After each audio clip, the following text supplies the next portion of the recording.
Now, there is a sport that's gaining a lot of popularity in Canada, and that is soccer.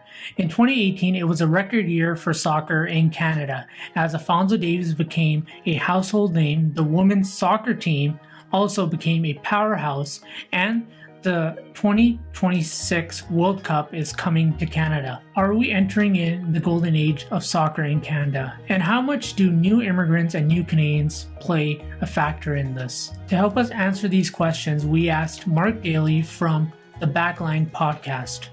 There are just so many good players now, both in the men's and the women's games. Christine Sinclair is basically a household name, and of course there's a local connection with her in Burnaby, or coming from Burnaby.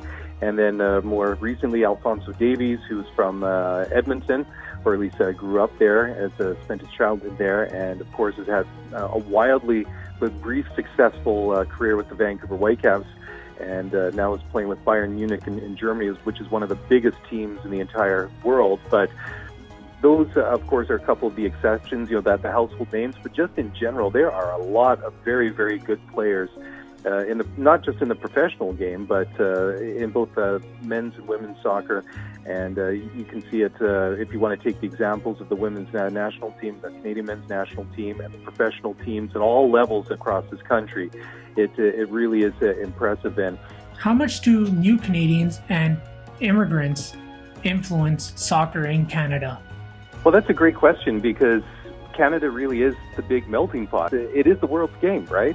Everybody, anywhere, plays soccer. It is a game that everybody enjoys, and everybody seems to have played it at one point, but also compared to some other sports, the cost to really equip a kid, especially, to play soccer is fairly reasonable compared to other sports. As more children are registering for soccer in Canada, and Team Canada from the men and women's side are progressing, is there any flaws that soccer has in Canada?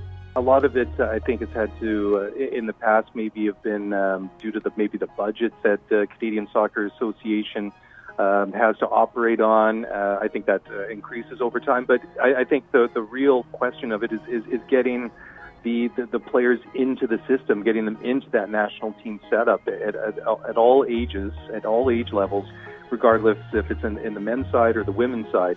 So how big of a soccer fan are you?